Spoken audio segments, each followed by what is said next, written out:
Welcome to the deep dive. Okay, so the Canadian federal election is literally days away, April 28th, 2025. We're going to try and cut through some of the noise here. Yeah, there's a lot going on. We've been looking at the latest analysis, the reports, just trying to get a grip on, well, what really matters in this election. And it's shifting fast, so understanding the dynamics underneath is pretty crucial right now. Okay, let's unpack this a bit. First off, Justin Trudeau resigning back in January, that was huge. It followed a pretty rocky time, didn't it? No, definitely. You had the whole pandemic fatigue thing, inflation really starting to bite, the housing crisis bubbling over, plus those political scandals.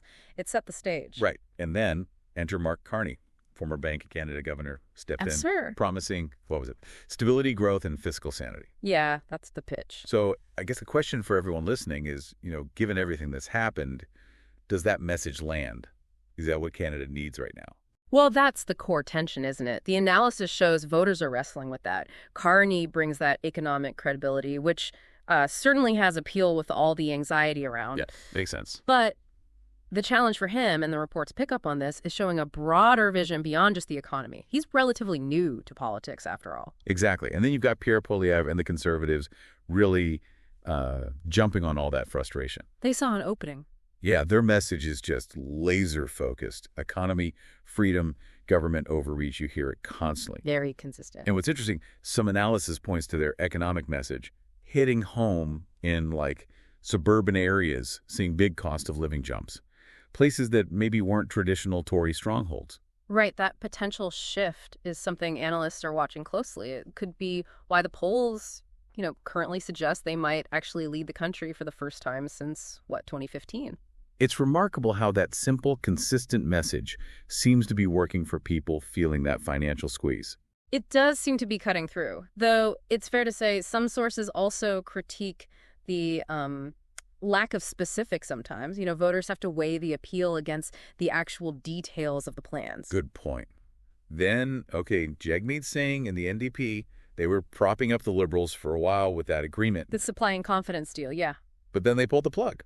Triggered this whole election. That was a pretty bold move. It really was. Basically saying, okay, enough's enough, we offer something different. It drew a clear line. Yeah, trying to differentiate themselves. Gives voters looking for a real change another option. Lets the NDP highlight their own stuff on healthcare social programs. Exactly. And then, of course, you can't forget the other players. Right, like the Bloc Québécois. Always a major factor in Quebec. Absolutely shapes the national map. And the Green Party. Still pushing hard on climate accountability. That's key for a lot of voters, especially younger ones. For sure. The Greens really keep environmental issues front and center, which kind of forces the other parties to address it too. Now, here's a potential curveball. The seats.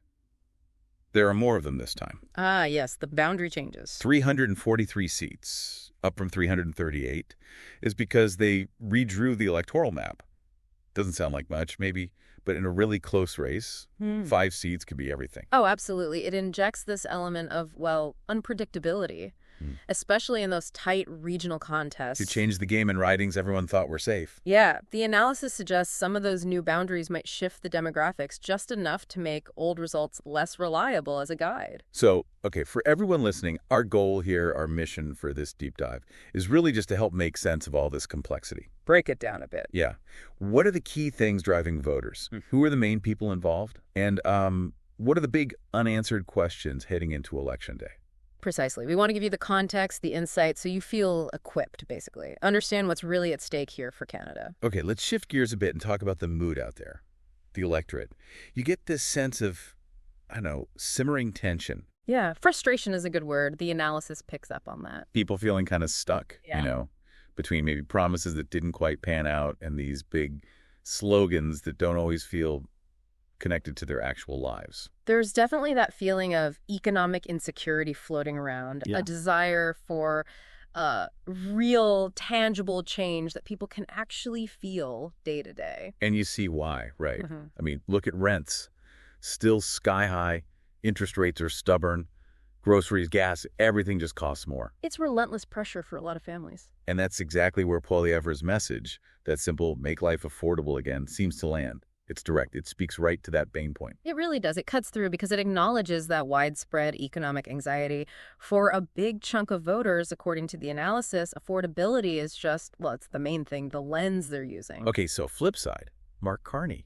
He's in this really interesting spot. He is. He's not a career politician. And maybe, just maybe, in this climate where people don't trust politicians much, that's actually a plus. Could be. He's trying to project that calm competence, the steady hand on the economic tiller. But, like we said, it's tricky. How does he look like a fresh start but still, be linked to the Trudeau government's record? That's a balancing act. That's a real tightrope walk. He has to convince voters he's different, a credible alternative, but maybe still use his experience as a selling point. Voters are watching that dance pretty closely based on the commentary. Yeah, how much does he distance himself without totally trashing the last few years? Tough one. Very. And then there are the younger voters, Gen Z, millennials. We can't ignore them. Increasingly important, yeah. They seem more politically engaged, maybe, and their issues are pretty clear. Climate change is huge. Right. AI policies popping up, and definitely housing affordability. Distinct priorities, for sure. They could seriously swing things.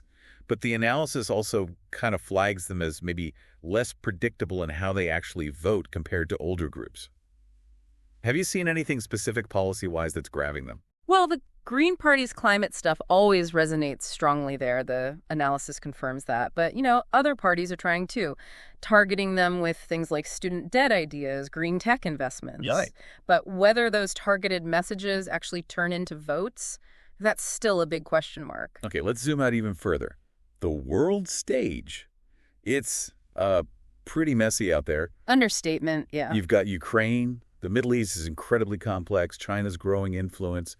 These aren't just abstract things.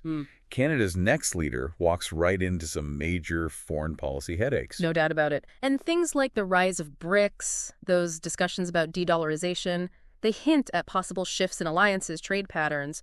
Canada needs a strategy. Yeah, the analysis seems to suggest, for example, a conservative government might lean more into North American ties, maybe, while others might push for more diversification because the world feels so uncertain. It connects right back to Canada's place in the world. Our economic ties, our security.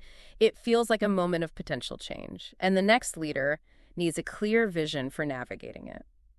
So, okay, as people are taking all this in, getting ready to vote, what are some key questions maybe to mull over? Like, based on the analysis, could we actually see smaller parties or independents do better than expected this time? It's definitely something analysts are talking about, in certain ridings where maybe there's strong local dissatisfaction or a really compelling independent candidate. It's possible. It wouldn't take many surprise wins like that to really influence the overall picture. Something to watch on election night. And the big one, majority or minority. Given how tight things look in the polls, is a majority actually likely for anyone? Or are we staring down another hung parliament? Yeah, the analysis really suggests a majority is far from a sure thing for any party. A hung parliament seems like a very real possibility. Which means more negotiation, more compromise. Exactly. Potential coalitions or minority governments needing support from others could mean more political maneuvering, maybe some uncertainty right after the vote. And lastly, digital campaigning. TikTok, Instagram, even AI showing up now. How much difference will that make? It's huge and growing. These platforms let parties target messages like never before, especially to younger voters. But there's a dark side too, right? Misinformation. Absolutely. The analysis raises big questions about that and about the ethics of using AI in political ads.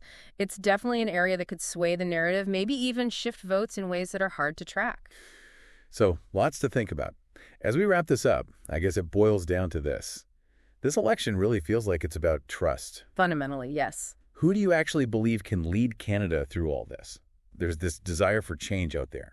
But who has the plan, the credibility to deliver real solutions? That's the heart of it. So maybe the final thought for everyone listening is just, what do those things, trust, change, real solutions, what do they actually mean to you when you cast your ballot?